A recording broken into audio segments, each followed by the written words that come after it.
Yes, Chair. Apologies from Councillor Ahmed. And Alan Skeppelhorn, Chair.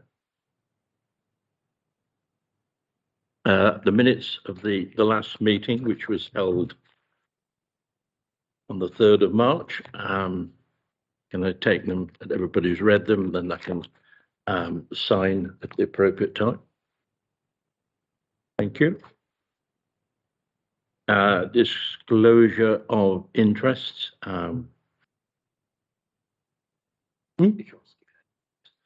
Yeah, I'm declaring interest because I'm a director of London Luton Airport, and therefore there's some minutes coming up which I think it's wise that I shouldn't take. That's agreeable with it. Section 106. Non-Chair. Urgent business. Again, non-Chair.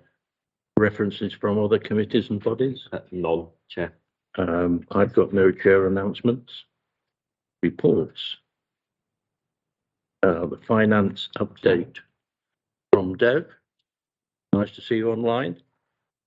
Good evening, councillors. Good evening, Chair. So for the management accounts, we are at present working on the accounts for the year ended 31st of March 2022. So we are going for the closure and putting all the adjustments and everything. So at this stage, our plan is to complete and get a set of accounts by mid of May. So then I'll be able to update the committee, and we have to make all the final adjustments for all the COVID grant, all the various grants which we have received. So working for the year-end figures. So at this stage, Chair, I would say there's not much which I can update other than what the figures we had at Q3, but I'm planning to bring something back by mid of May. That's by that time we should be able to know the final outturn figures. Thank you very much, Dev. Anybody got questions, David? Yeah, just one. That will make 4 years accounts that haven't been signed off yet. Any progress on that, please? Yeah, so in terms of the accounts, we've got 18-19 accounts. So as we discussed at audit committee, the council accounts is okay. So that we have cleared any queries with Ernst & Young. So 18-19 accounts, we've got just a couple of things we have to discuss. So I'm meeting with auditors next week, and the plan is by EY to take the final to their panel, which is the planning to read sort of beginning of May. So that we made significant progress. There's nothing at this stage which is of any significant issue. And 1920, the auditors Ernst & Young are currently auditing and finalizing the 1920 accounts. So there was resource issue from Ernst & Young. So 1920 audit is coming to completion. So that as well, we hope that by end of May, we should be able to get that accounts cleared by auditors as well. So 2021 is once we've done 18-19 and 19-20, then 2021 auditors will start 2021 audit. But I have to say that there are other councils where they have still yet to finalize 2021 means by get it audited. So overall local government is struggling to get accounts audited, and this is an acknowledgement from central government and from the report which was issued by PSSAA. So, but 18-19, 19-20, significant progress has been made. So hopefully we get 18-19 accounts signed by sort of mid of May, and then by that time we should be able to complete 19-20 because that's well progressed 19-20 as well, and auditors are still working on that right now. Thank you. Any further questions, David? Well, if I could just follow that up, Yes. I mean, it's clear none of the 4 years accounts can be signed off by the auditors until the 2018-19 accounts have been signed off, because if there are any significant changes in those accounts, it will obviously have an effect on subsequent years. I just think it can't be. I don't know how. Are there any other local authorities that got 4 years worth of accounts that haven't been signed off by their auditors? The first response to your first question is the reason why 18-19 accounts is being delayed is to reflect all the adjustment because of the pandemic and because of all the issues. So 18-19 account is reflecting the latest position. So you're absolutely right. 2019-2020 accounts won't be able to sign until 2018-19, but 18-19 accounts was absolutely ready for the auditors to be signed. The only issue what happened, we hit the pandemic, and that's why we are looking at post-balance sheet and going concern. So the 18-19 figures will reflect all the post-balance sheet events, so all the things which we have been doing since the pandemic for the last 2 years. So there'll be notes in the accounts, that's what is taking longer. The notes in the 18-19 accounts, which will reflect all the recent events because of pandemic over the last 2 years. So by dealing with all the issues from the pandemic, the 18-19 account will be as good as what are the latest information we have. Answer to your second question, yes, there are other council where accounts, some, my understanding is even 17-18 has not been signed. So there are still councils where accounts have not been signed for 18-19. And 4 years accounts, when we mean there are a significant number of councils where the 2021 accounts have not been signed. So 21-22 is now. So right now we are finalizing 21-22. So it's not due for audit.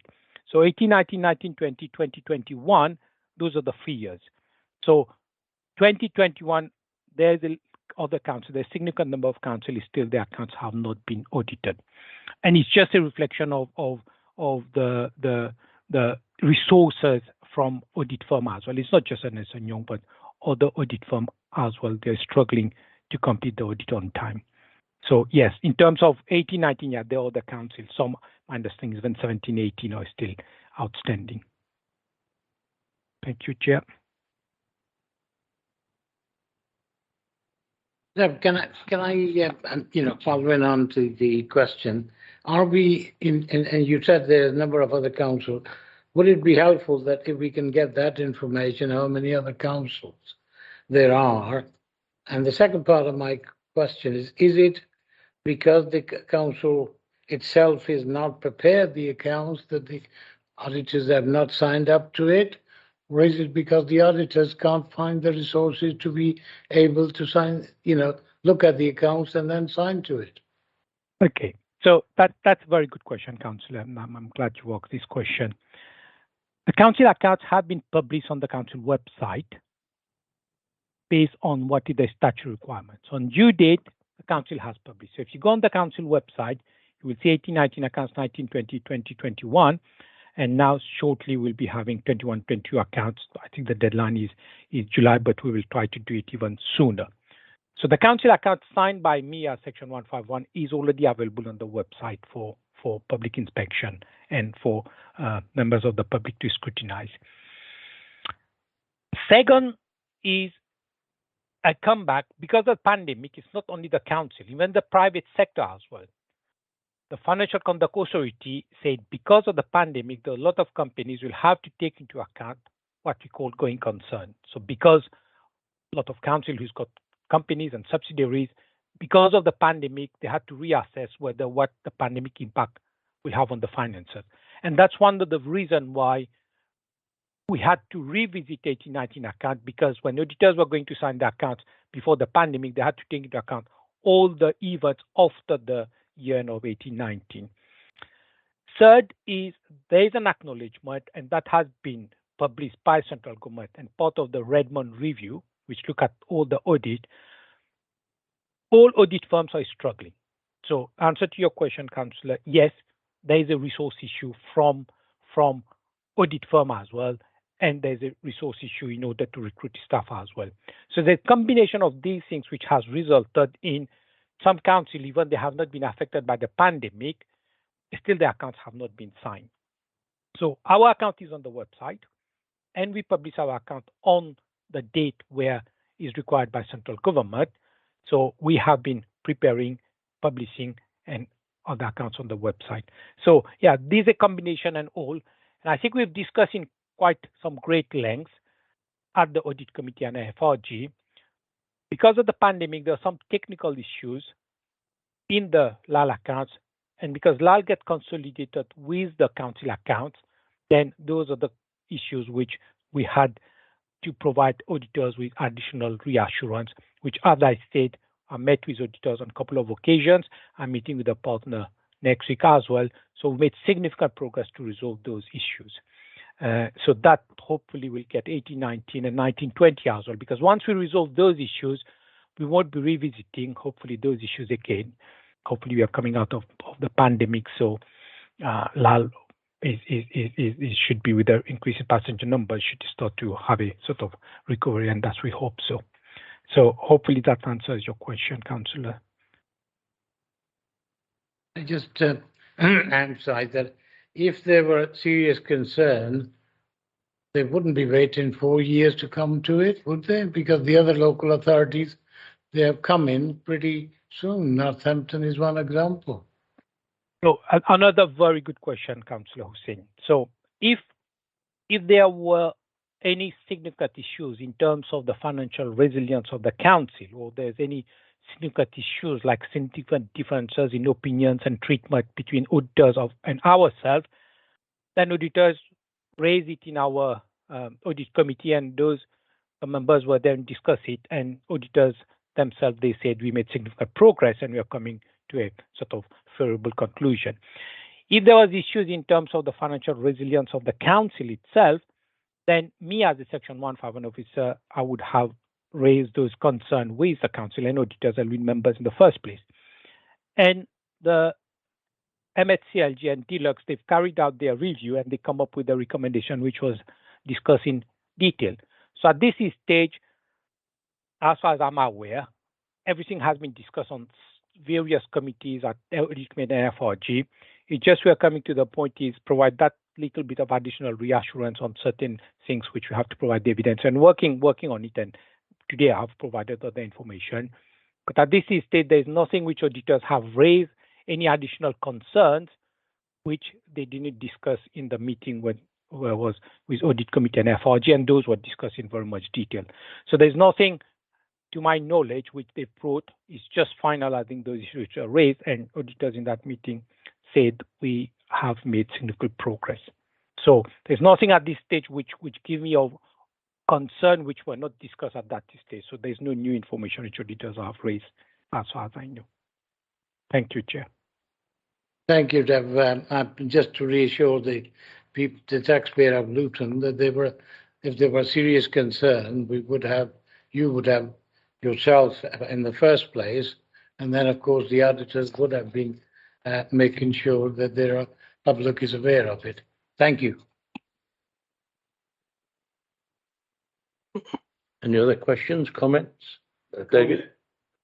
Yeah, I thank Dev for the explanation and Councillor Hussain for his questions, but the fact remains that there is one key principal issue that needs to be resolved, and when it is resolved, it could have a significant impact on the accounts of the council's subsidiary, London Luton Airport Limited, which would then have spin-off effects on, of course, the council's consolidated group account. We're talking quite significant sums of money. So it does need to be sorted one way or another. Yes, if I may, Chair, what was discussed at Audit Committee, without going into the detail because some of the things might be commercially sensitive, I think what was discussed at the Audit Committee and what was discussed at FRG, and those recommendations which we agreed, that we agree with the auditors, those are still recommendations which we agreed. So some of the recommendations where they have agreed to treat certain assets in a different way, we've agreed on those. So coming back to Councillor, your question, Councillor Frank, is yes, what was discussed on that committee and what was recommended, we've agreed at that committee, and those will be reflected in the group accounts. So I think over and above what was agreed at that stage, if there's anything else which is coming out of the discussion we're having auditor, then I would have brought it to your attention. I would have brought a paper, a private paper. But what was agreed at that time, those will be reflected in the group accounts. Whether it will have an impact on the council finances from a budget point of view, based on my knowledge and analysis which I have done, the answer is no, because we made provision in the budget, and that is in the public domain. The stabilization plan, which was agreed by the council back last year, that stabilization plan is sufficient enough to cover any eventualities as a result of the pandemic. I think one thing we'll have to say is, as a result of pandemic, we had to bring a stabilization plan. So there's nothing which, to my knowledge, which says that what has been agreed by the council in terms of stabilization plan, what has been agreed by the council as part of the emergency budget and the 21-22 budget and 22-23 budget, and what has been discussed by auditors so far and presented to the audit committee and FRG, at this stage for 18-19 accounts, there is nothing significant which I need to bring to the members' attention. So the provision in the budget, the provision in the council capital program, so far the support to LAL in terms of establishment recovery is within those packages and framework agreed by the council at that time, if that helps. Thank you, Chair. Okay, I don't know why we're tiptoeing around this. It's already public knowledge that there is a dispute between the council's auditors and London Luton Airport Limited over the way they are treating in their accounts the investment in the development consent order. That's where the money is, and that's I don't know why we have to tiptoe around this. That's already public knowledge. It was in a public document that went to audit committee ages and ages and ages ago.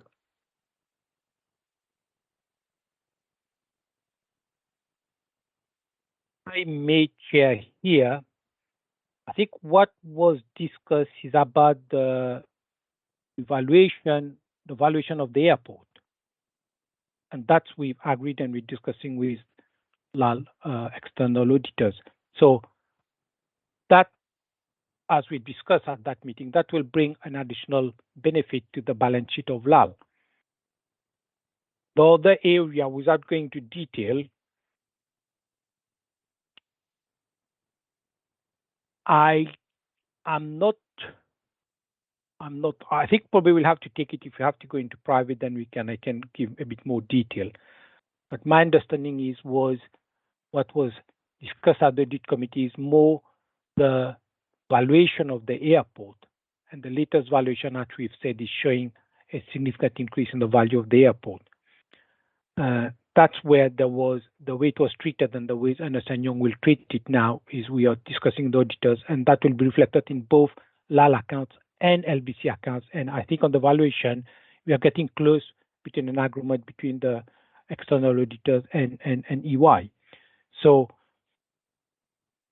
in terms of the detail, I rather, unless if members would like to discuss it in private, I'm quite happy to do that. But I think we are getting into a bit more detail here, which I'm quite happy to share. If anything needs to go into my private, then I'm quite happy to discuss that.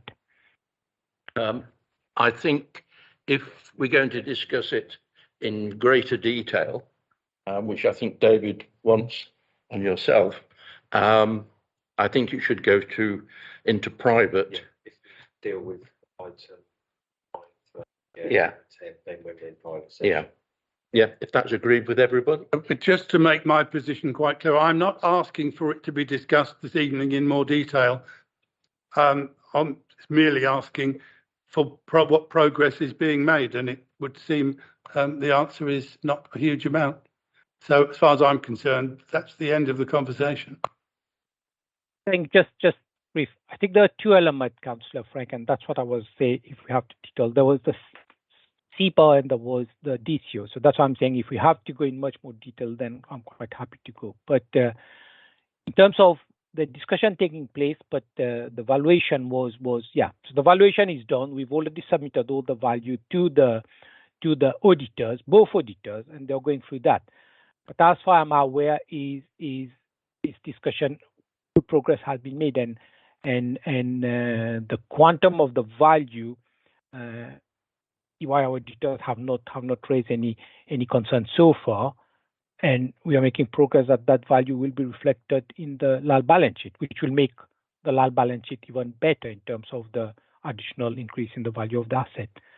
So, and that's what I'm saying here. Hopefully, I will be in a much better position after they've escalated to their panel and to bring more information in sort of beginning of May. And we are working towards getting the 1819 accounts finalized ASAP. Question is not on the confidentiality, and you had declared an interest right at the beginning. There's an agenda item. Mine is more in terms of because we are sitting in a public meeting, and I mean, do you, as a finance officer, as 151 officer, have a statutory duty to warn the members if there are any risk to this council, financial or otherwise? Members are to be aware of it, and members are to, if it is to go into private, then we would do that at the end of the meeting when they're in the paper. But we're not talking about individual thing. We're talking about in general, and the general remarks were made, risk to this council. And are you aware of any risk to this council as a 151 officer? Come back. I said in that audit committee paper is so far what has been approved as part of the stabilization plan, what has been approved as part of the emergency budget, what has been approved as part of the 22-25 budget and capital program. Those stabilization and recovery packages provided for LAL stabilization is within the range. So there's nothing which at this stage gives me any information or concern that we have to bring for the papers, but at this stage, those packages are within the framework which to stabilize LAL. If there is anything, then absolutely, as I said, Councillor Hussain, is it's my responsibility to bring to FRG. But right now we are working within those points which were raised by auditors, and we discuss in quite great detail. So at this stage, it's not anything I'm aware of which will put the financial resilience of the council into question. And we've got our reserves, we've got this well, yeah. So I'm not have any significant concern where any things which will have an impact on the council finances right now. No, not to my knowledge.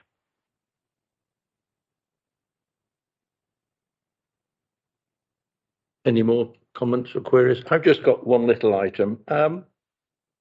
With the delay in the auditors for the various accounts going back 3 or 4 years, are there any penalties put on us for not doing it in time, or is there a timeline? It seems very strange that you can go back 3 or 4 years and not have your accounts properly audited and no penalties. Would you like to comment? Yes. I think I will refer. We've already published our account. So our account is published and signed by myself. The way the legislation works is, you're right, there's no penalties right now. You just have to inform, and that's what auditors have done. And auditors regularly have informed the audit committee the main reasons behind the delay. So as long as the reasons are published, then members of the public know the reason behind. If there are any significant issues in terms of resilience or something, then auditors have got the duty, and MIA has got the duty to bring it to the members' attention. But as for the legislation concerned, Chair, that's a good point, is there is nothing in the legislation says that there will be a penalty from central government, because the accounts have been published by the council. So we've already published the accounts. It's just as part of the audit, there are matters which we've discussed at the audit committee, which is being discussed.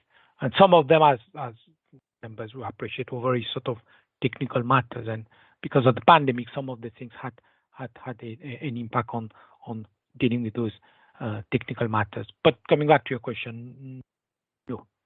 But the account is on the council website. It's just that we are all hoping that we get this auditor and with auditor certificate. Thank you, Chair. Thank you very much, Dev. Any other comments, queries? Well, thank you very much. I was told it was going to be a very short brief from yourself, but it's been very enlightening, and I think we're all very interested to see what's going to happen in the next few months, because there is a great concern in the committee that things are not moving along as fast as they should. Thank you very much. Yeah, I appreciate it. Thank you, Chair. Thank you. Well, we come to item 9, work programme for the integrated transport highway maintenance and street lighting. Sandra. Press this push to talk. Right, okay. It is just a few lines to for this committee to note the contents of the report and if they have any comments, because this report was approved by the executive on the 7th of March.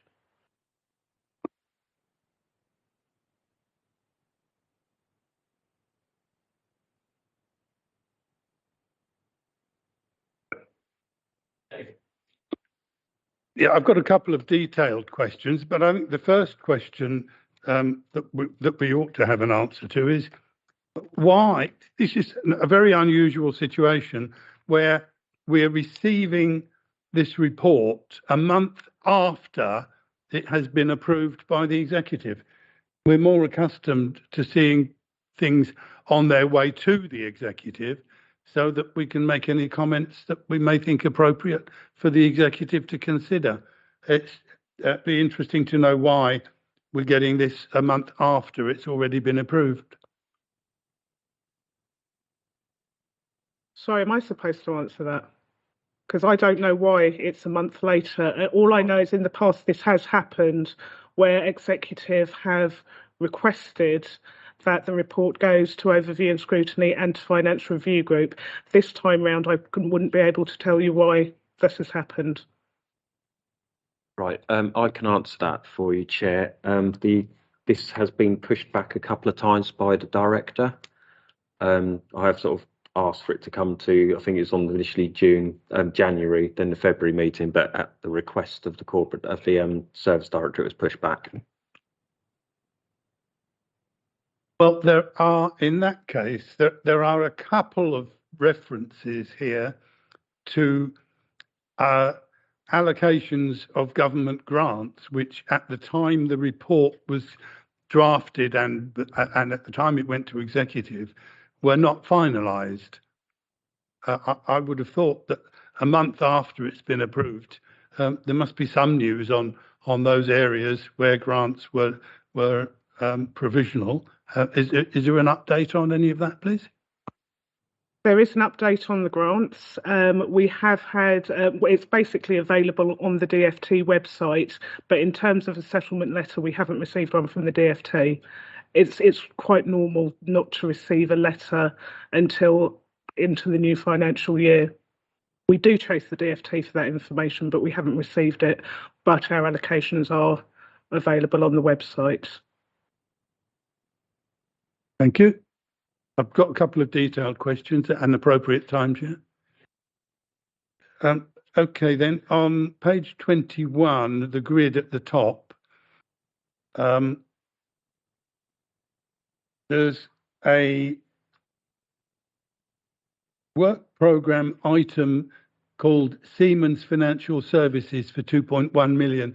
I just wonder if someone could explain what that's all about, please. This is an ongoing issue and it might be taken out of this programme. What's actually happened is the street lighting system was on what's called a centrally managed system managed by a company called Harvard. Harvard leased the equipment from Siemens. However, Harvard went into receivership some time ago and we've been left with the Siemens equipment, which we still have to pay for. This is based on a legal agreement that was made. I'm not the expert on this, so it was a legal agreement that was made quite a few years ago. So in terms of the people who made the agreement, they're no longer working with the council. This is to settle the account to effectively pay off anything that's outstanding and to incur no further charges for leasing equipment that is now redundant. Yeah, I mean, I've had a trip round looking at some roads in my area with a highway engineer a few days last week, in fact. And for £2.1 million, we could do a hell of a lot of road repairs, many of which are desperately needed. I wonder whether it might be possible for someone to give us an email explanation of the background to this £2.1 million, how it all came about. Are you referring to the 3.2 million rather than 2.1? Well, it depends where you're looking. If in the grid at the top of page 21, it's 2.1 million under the title Siemens Financial Services. Sorry, see, Siemens is completely different to resurfacing. Yeah, I'm well aware that Siemens has got nothing to do with our resurfacing. But if we've got £2.1 million in the bank, it could pay for a hell of a lot of road repairs, instead of which it's going to pay for, well, that's what we want to know, what it's going to be used to pay for, don't we? Yeah, that's what I'm asking you to give us, or to get someone else who knows more about it, to give us an email explanation of exactly what this situation is all about.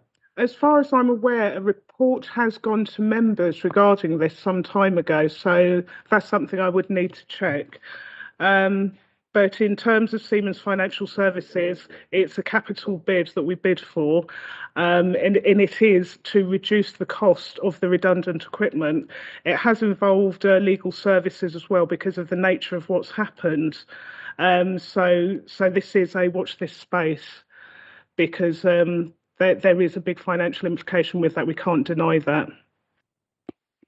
I'd still like an emailed explanation of exactly how the council got into this position and why it's planning to spend £2.1 million in this way. There must be a logical explanation as to what it's all about, and that's all I'm asking for. An email explanation from someone who knows what it's all about. Thank you. Are we going to get one, is the question.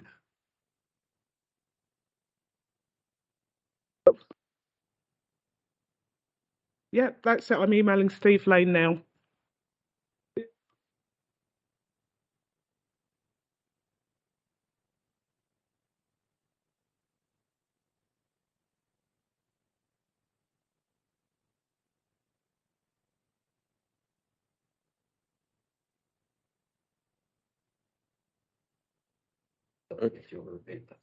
Oh yeah, thank you very much, Sandra, for your report. I think we need sometimes a bit more deeper information so we can actually understand, what's happening. Yeah, if I could just add on this Siemens issue, if there are confidentiality issues, then provided we know that the information we're given has to be treated confidentially, then we will honour that, I'm sure. I'm sure every member sitting here will do that. But if it has to be confidential, we do need to know that it is.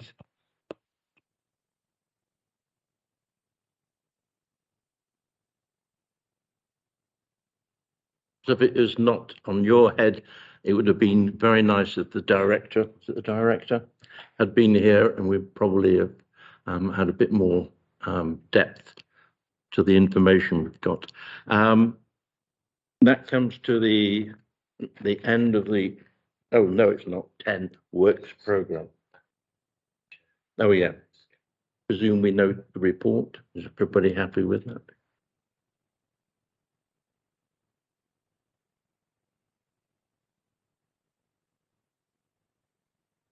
That issue of report coming here first, this is very unusual, to say the least, that most of the time, before it goes to the executive, it's supposed to come here, and I I would think that that should be made certain that it is done at every time when the report. Otherwise, once it's been made, the decision is made, there is not much point the report coming here.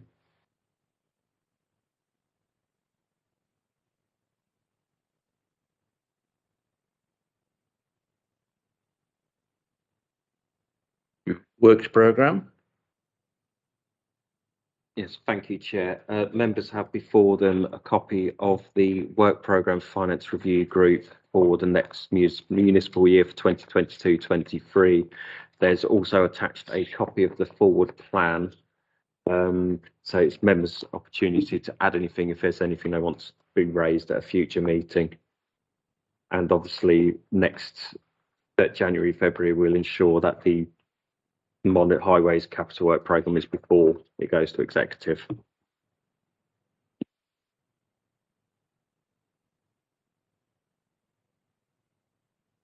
Has anybody got any questions on the programme or what they think should be included?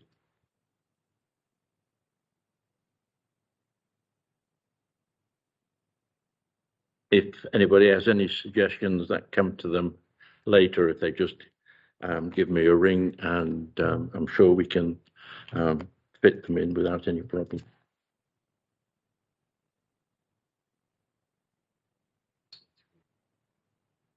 Yeah, thank you, Matt, for your help there. Local Government Act 72, Part 5A is we come into private session, and I presume that's suitable for everybody. And as I mentioned at